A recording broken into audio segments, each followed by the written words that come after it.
Hello, everyone, and welcome back to Lecture 1, which is on reproductive justice. So, as we go forward, we're going to be focusing on women's sexual health through a reproductive justice model, which is a particular way of framing these issues in regards to all aspects around reproductive care, as well as other aspects that impact not only women and children's health, but just society's health in general. What is reproductive justice? So, reproductive justice links reproductive rights, so reproductive rights including things from access to reproductive health care, to child care, to as well as in regards to laws regarding consent and so forth. So, all of these things around reproduction. So, reproduction includes not only sexual acts, but also the products of sexual acts, like children and so forth. And what this does is reproductive justice links reproductive rights with the social, political, and economic inequalities that affect particularly a woman's ability to access reproductive health care services. Core components of reproductive justice include equal access to safe abortion, affordable contraceptives, and comprehensive sex education, as well as freedom from sexual violence. So it goes beyond just the, access to one sort of aspect of reproductive care, i.e., abortions or birth control. What it does is it's meant to encompass a lot of things beyond that. Reproductive justice is very much seen as talked about as the human right to maintain personal bodily autonomy. And what I mean by personal bodily autonomy is the ability to choose what you want to do with your body. And that includes have children, not have children, as well as parenting a child, which is also part of reproductive rights. Parenting a child in safe and sustainable communities. I think it's really important as we talk about reproductive justice to really sort of show the full scale of what I'm talking about because far too often debates around reproductive care, especially reproduction and women, gets falls into two sort of camps of like, do you have access to contraceptives or abortion, or do you not? And truthfully, as we all know in our lives, reproduction encompasses much more things than access to contraceptives and abortion. It encompasses the product of reproduction, right? Children, families, and so forth. So, a great representation or sort of showing the full breadth of reproductive justice and what it's trying to talk about and trying to pull in various pieces of social, political, cultural things together in regards to reproductive rights is the Repeal Hide Art Project. So the Repeal Hyde Art Project is in response to the Hyde Amendment. So the Hyde Amendment is a legislative provision barring the use of federal funds to pay for abortion except to save the life of a woman or if the pregnancy arises from incest or rape. And what this means is that with banning federal funds in regards that if the state does not have its own funds to extend abortion coverage to women on Medicaid, then abortion services, particularly for low income and marginalized women, is pretty much non existent. So, as you can see in the map here below, there are a few states that use their own funds to extend abortion coverage to women on Medicaid, which means that if you're a woman living in this area that don't have insurance, usually through your workplace, you will not have access to abortion, or you'll have to pay out of pocket, which will be very expensive, and most likely you won't be able to afford it. So you're denying a choice to women. So the Repeal Hyde Project is an art project really much dedicated to talking about reproductive justice and the reason why, not only in regards to repealing the Hyde Amendment, but also about providing greater public support for reproductive justice as well as for care and everything that it encompasses it. I want to explore this art project a little bit with you because I think, again, it gives a better scope of what I'm talking about in regards to reproductive justice. So, as I said before, you know, reproductive justice includes reproductive rights, but it includes much more than that. So, for example, reproductive justice is about choice and personal bodily autonomy. So, about choosing to parent or not, depending on the circumstances of your pregnancy and how much money you make. So, a big part of obviously reproductive justice is around access to affordable abortion as well as other sort of choices that you can make. You also, it's about funding family planning as well as other providers in regards to having, particularly women, access to health care, reproductive health care, including abortion. Adding to this, though, because it's again, reproductive justice goes beyond just access to abortion or not, it's also about advocating for women, children, everyone to be treated with dignity and respect no matter at what age you choose to parent. There's incredible amounts of discrimination against young parents, especially teen parents. And reproductive justice model is saying no. It's about choice to have children, choice to not, and you should be treated with dignity, respect, as well as given adequate support and resources, regardless of what age you choose to parent. Justice for young parents is a reproductive justice issue. It's also about having choices in regards to parenting. You deserve to feel supported in parenting, and you deserve to have other options if you can't parent. You will always be loved and respected for your role in your child's life. Supportive, open adoption services are also parts of reproductive justice. Other aspects to this, because reproductive justice goes beyond just, again, reproductive care, we're talking about the health and care of a person.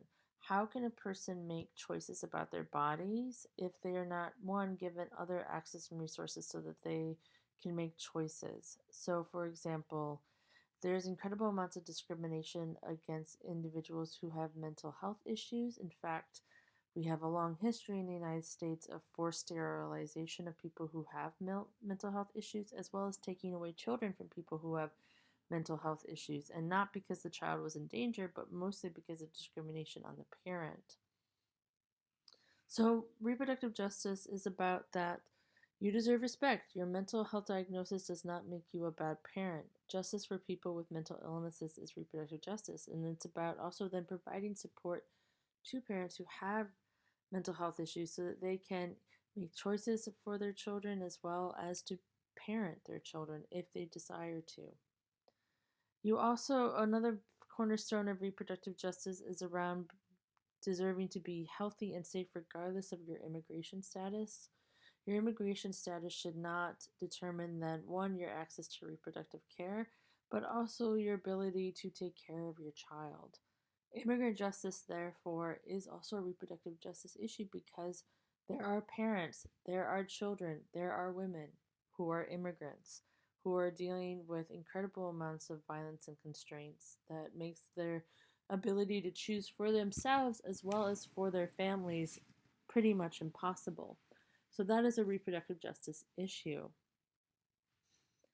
Another big aspect around it, again, reproductive justice is not just about women choosing to have a child or not have a child, but also being able to parent your child.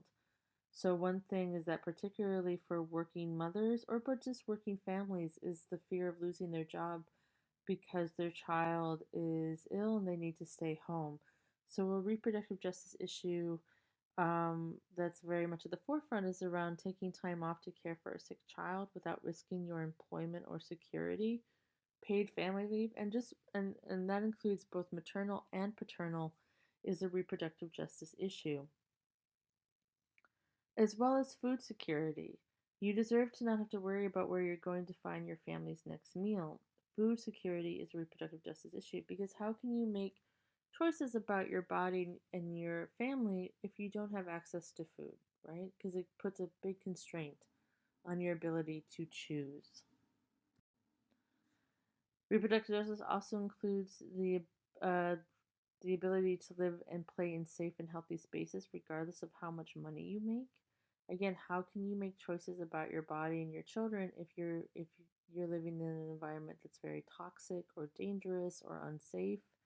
Environmental justice is therefore also a reproductive justice, as well as sort of focusing on environmental racism, because as we know in this country, some of the most polluted areas are places where there's usually a high number of persons of color, indigenous persons, immigrants, and so forth.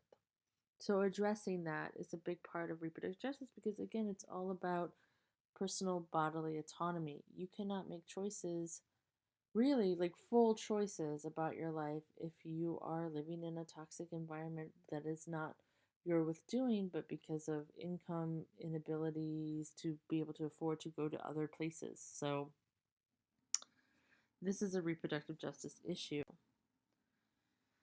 You also, another reproductive justice issue is that you should be able to parent your child without the fear of them being hurt or killed. Freedom from violence is a reproductive justice issue. So, sexual violence, physical violence, both not only to women, but to men, to children, and so forth, is a reproductive justice issue. It's also a big cornerstone of reproductive justice is to not have to have racist violence steal a parent from a child, right? Because of gun violence or police brutality. Freedom from violence is a reproductive justice issue. And going from there, it's also about deserving to be in a safe and loving relationship. Freedom from interpersonal and domestic violence is a reproductive justice issue. Because if you're in a situation where you're experiencing incredible amounts of violence, how can you fully make choices freely about your life and your body when you're constrained by these sort of very difficult circumstances? At the core, it's also about choice. Again, you deserve to create a family on your own terms. Disability justice is a reproductive justice issue. We have a very long history in this country of denying parenting as well as forced sterilization of people who have disabilities. So, all of this being said, and I kind of went through a lot of examples, is around the fact that when we talk about reproductive rights, that we need to talk about it beyond just contraceptives and abortion because one that's very limiting because for many communities, particularly indigenous communities, peoples with disabilities, persons of color, marginalized communities, access to contraceptives and abortion, yes, are important, but they're not usually the main sort of issue in regards to their reproductive care. A lot of it's about fighting to make sure that they can parent their children and their communities in safe environments and that children aren't going to be taken away from them or experience violence and so forth.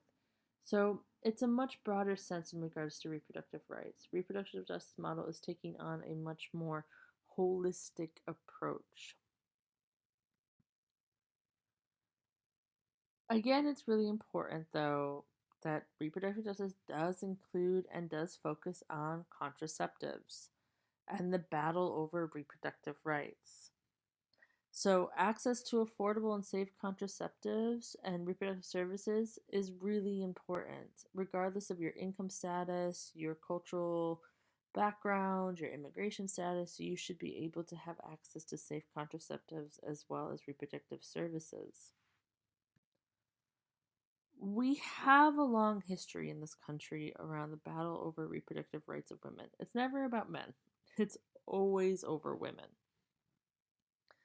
And, the right to choose, the rights of a woman to choose when and with whom they would be sexual was first and foremost at the center of the feminist movement. Because truthfully, here's the reality is that the consequences of sexual relations between women and men simply are not fair.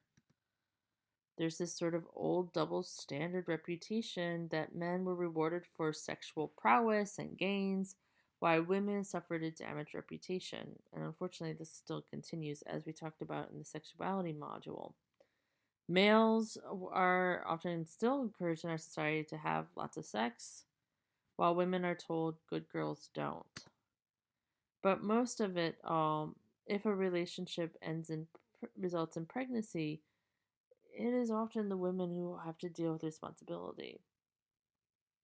First and foremost, because they are carrying the child, which is a huge physical, emotional, financial demand, right? Even with their male partner supporting them, the toll, just the physical toll, is all on the woman.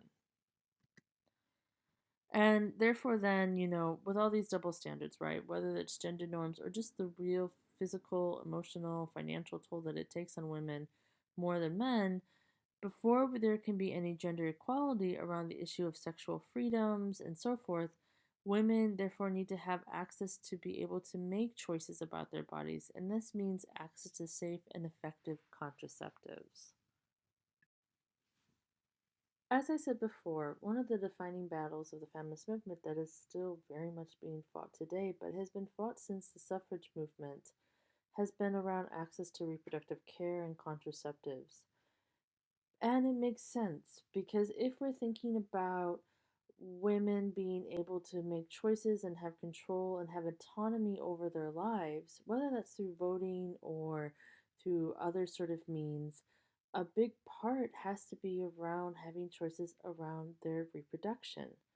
Because without that, women can't really make too many choices around what they want to do in regards to parent, not to parent, how many children they want to have, and so forth. Now, contraceptives have always been around, back in like from ancient Roman times. There were devices and things, but a lot of them were either very faulty and as well as not readily accessible, as well as culturally and socially taboo, which means that for many women, particularly low income women, immigrant women, indigenous women, and so forth, access to contraceptives was limited at best. And which means then that for women who were in situations where they could not choose to engage in sex or not engage in sex because their partners demanded it, meant that they had very little choice on how many children they could have.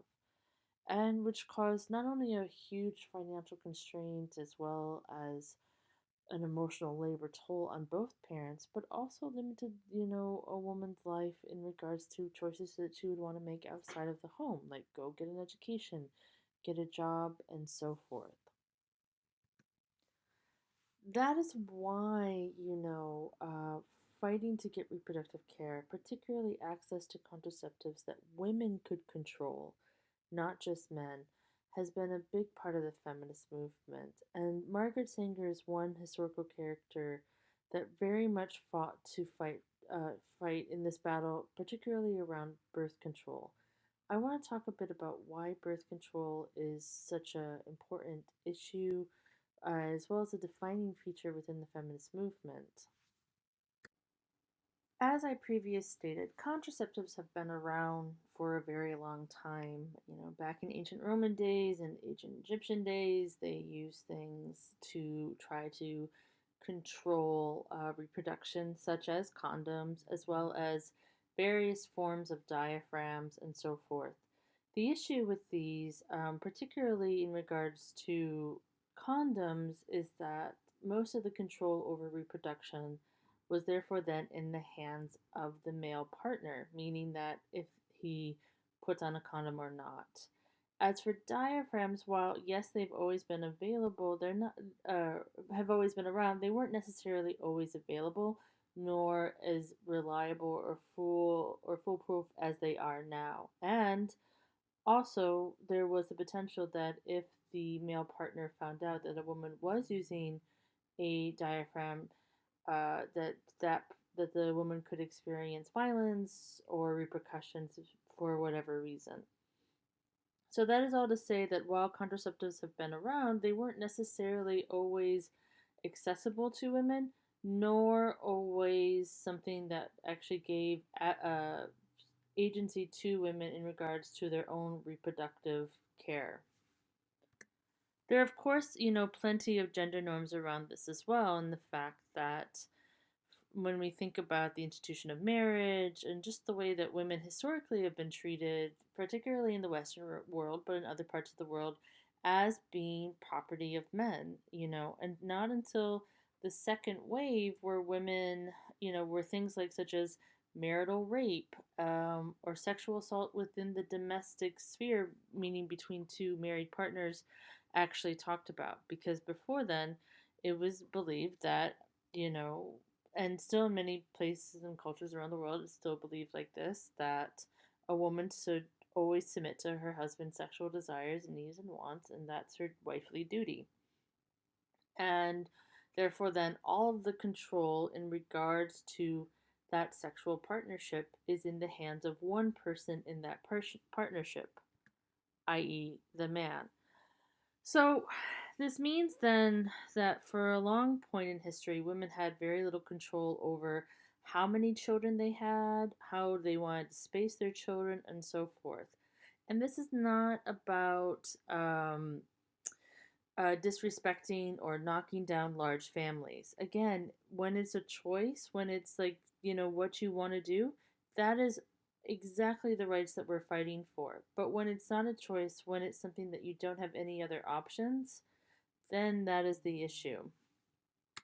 So that is where, particularly the fight for contraceptives has been around in regards to women in trying to find a solution, i.e., the pill, which we're going to talk about next, where reproductive control could be handled by women, where she could discreetly take a pill instead of using a diaphragm or a sponge or hope that her husband uses a condom, and instead could take a pill that she owns, that she uses, that she dispenses to herself in order to control her own reproductive capabilities. So, that is to say why the pill is important. Because for decades, pioneers like Margaret Sanger, who is the founder of Planned Parenthood, fought for contraceptives that women would control. And why is that important? Why is it important for women to control contraceptives or at least control a contraceptive for themselves? Again, it's about bringing back bodily autonomy. That when the power is in your own hands in order to control your own reproductive capabilities, it evens out the playing field in the sexual sphere. Now, the birth control pill has a really interesting long history. I'm not going to go into it too much in this lecture, just to know that it took almost over 100 years to get the pill and to get it not only created but also widely distributed and marketed. So the birth control pill finally made its debut commercially in the 1960s, where women could, for the first time, deter pregnancy by their own choice, meaning that they could choose when and when they want to get pregnant. The fight for reproductive freedom was incredibly intense. Many states in the early 1960s prohibited the sale of contraceptives, even to married couples. So you couldn't buy not only the pill, but a diaphragm, a condom, anything, even if you were a married couple. An important Supreme Court case happened in 1965, which was Griswold versus Connecticut, where they ruled that these sort of laws that prohibited the sale of contraceptives was unconstitutional. And then further on, laws helped to make it so that it was readily available, such as the Eisenstadt versus Bard in 1972, which had which previously banned contraceptives to married couples. It basically removed those bans of prohibited laws to also extend to unmarried couples. So not just married couples, but unmarried couples. And then in 1974, a federal judge imparted the rights to purchase contraceptives to unmarried minors and so forth. So, again, making this, as well as other forms of contraceptives, available. The battle for the pill very much represents the battle around female sexual autonomy, right?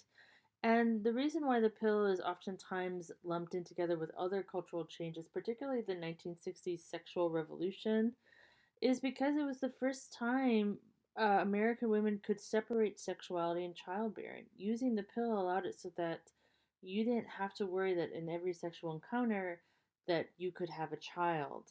And nowadays, about 62% of women are on some form of contraceptive, with most of them being on the pill. And again, it's all about choice, whether you want to be on the pill or not, or have your partner be on the pill or not. Again, these are all just options, and having options matters because it allows you to make choices. Doesn't mean that you have to opt into those choices, but having the pill does also reflect better sort of life opportunities for women, such as that by having the pill, being able to control their pregnancies and plan their births, women are able to then, decide when to complete their education and how to go about it. They are able to also fully participate in the labor force because they don't have to worry about a surprise pregnancy where they then have to leave their job. Have increased productivity and earnings because of that, as well as enjoy the whole household enjoys a higher household savings and assets.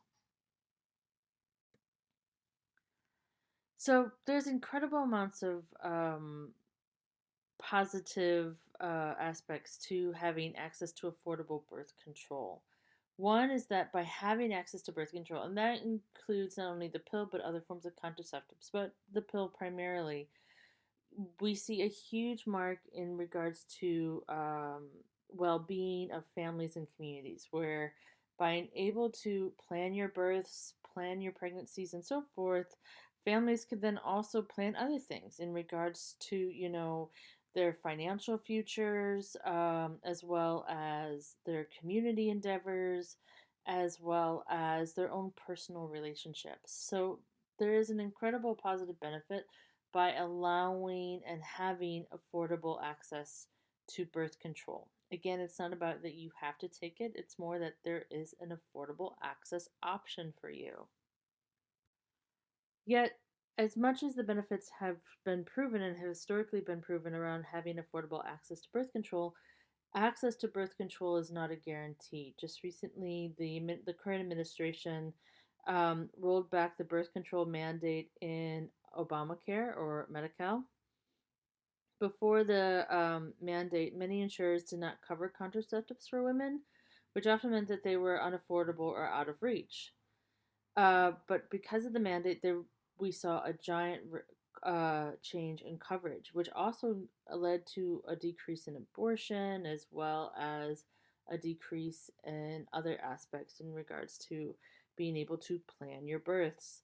Unfortunately, the new current administration has now refused to cover the cost of birth control by seeking religious or moral exemptions, a move that was justified by the idea that women being offered free birth control makes them more promiscuous, which has been proven not. Doesn't matter if you're taking the pill or not, you're going to be as sexually active as you want to be or not want to be. Again, all the birth pill does is give you a choice in regards to planning your births. Right now, this has also led to other things besides not covering it in Obamacare, but also defunding places like Planned Parenthood, which offer free contraceptives. So these rights, these sort of battles for birth control, which is a battle that rages for over 100 years, it's not a guarantee safety, and it's something that many feminists are fighting about still. Ultimately, when we talk about regulation of female sexuality, it's this: does a woman have the right to choose what happens to her own body, or does the state?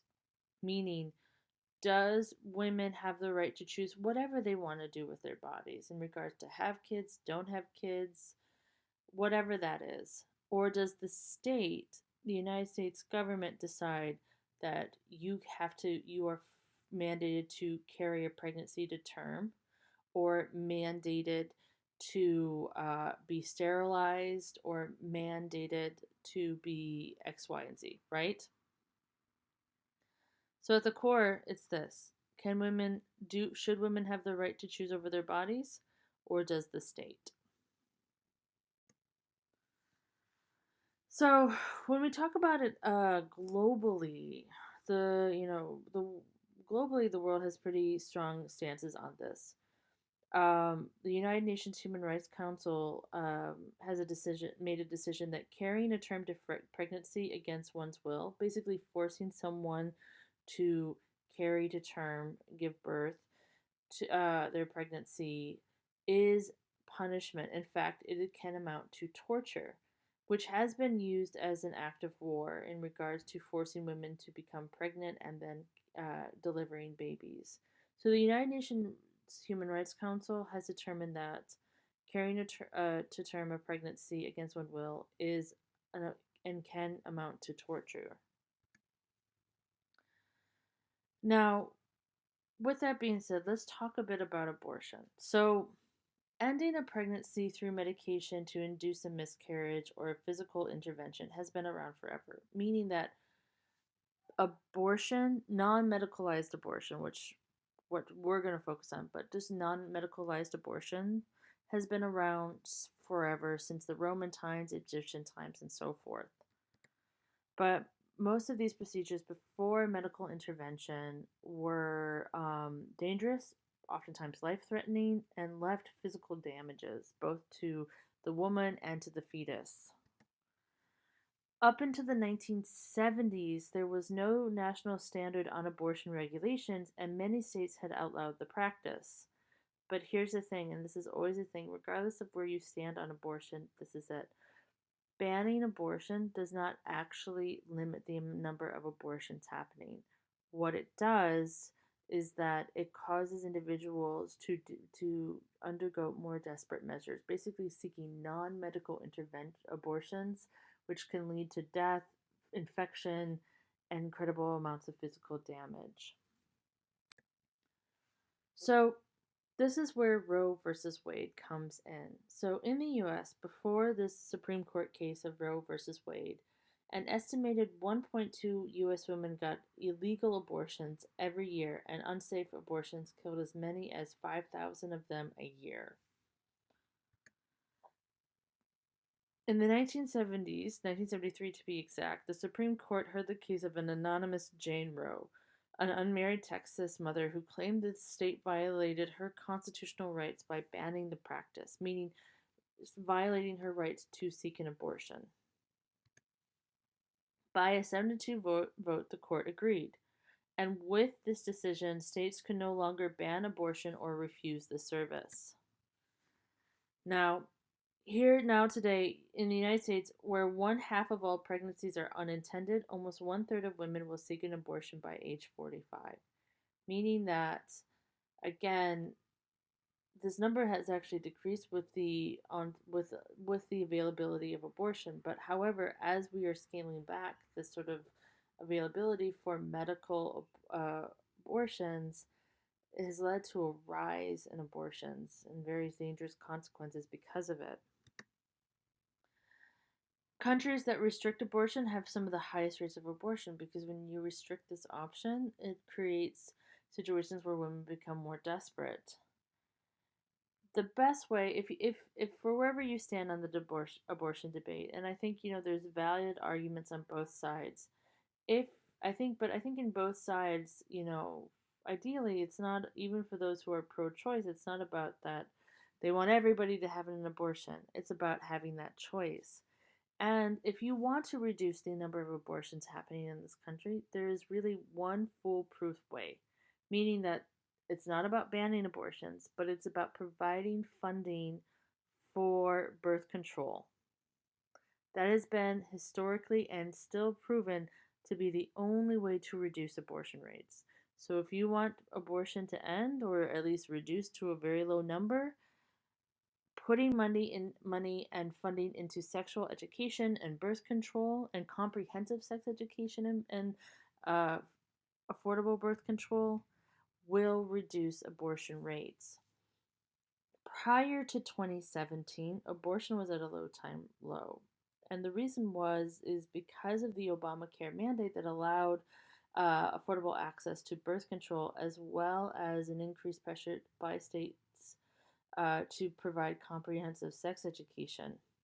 However, due to the rollbacks in regards to Obamacare and other sort of defunding of services that provide affordable contraceptives, this number is rising due to the cutbacks, and abortion is now rising again. The other thing about abortion is that I think a lot of people focus on Roe versus Wade. Well, is this person going to get rid of Roe versus Wade? Now, I'm not being flippant on it. Yes, we should worry if somebody does that because right now, states cannot ban abortion due to Roe versus Wade. However, whether or not Roe versus Wade gets rolled back, that's another battle. But for many places around the country, it's almost as if Roe versus Wade has been disbanded, and the reason is the sort of amount of regulations that states can put on to abortion providers and patients as long as it does not cause undue hardship on the person seeking out treatment. So this can range from having the person do a mandatory sonogram to the facility doing the abortion cannot be less than 500 feet from a school. This has meant that while abortion is technically legal in many places in the United States, it's also very much non existent. This is a current map of access to abortion care. So, researchers mapped out 780 abortion facilities across America and found that 27 major cities are 100 miles or more from their nearest abortion provider. The South and the Midwest have the largest abortion deserts. For instance, residents of Kentucky, Mississippi, Missouri, North Dakota, South Dakota, and West Virginia are all limited to one in state abortion facility, meaning one clinic in the entire state. The worst major city for abortion access is actually Rapid City, South Dakota, where women must travel 318 miles to get to an abortion. Between 2011 and 2014, the number of abortion clinics in the U.S. dropped by 22%, and it's because of these state regulations. Currently, about 90% of U.S. counties lack an abortion provider, and access to transportation is a barrier for people seeking all types of health care in both urban and rural settings. Lower income women who are unable to access a car or money for gas may have to travel by bus, train, or other forms of transportation, which can also become more difficult the further they have to travel. So, this is all to say that while the battle, and it's still a battle, the fight for female sexual autonomy is still going on, um, that this, particularly in regards to access to affordable reproductive care, and that includes abortion, is very much in a precarious situation. Okay, on to the next one.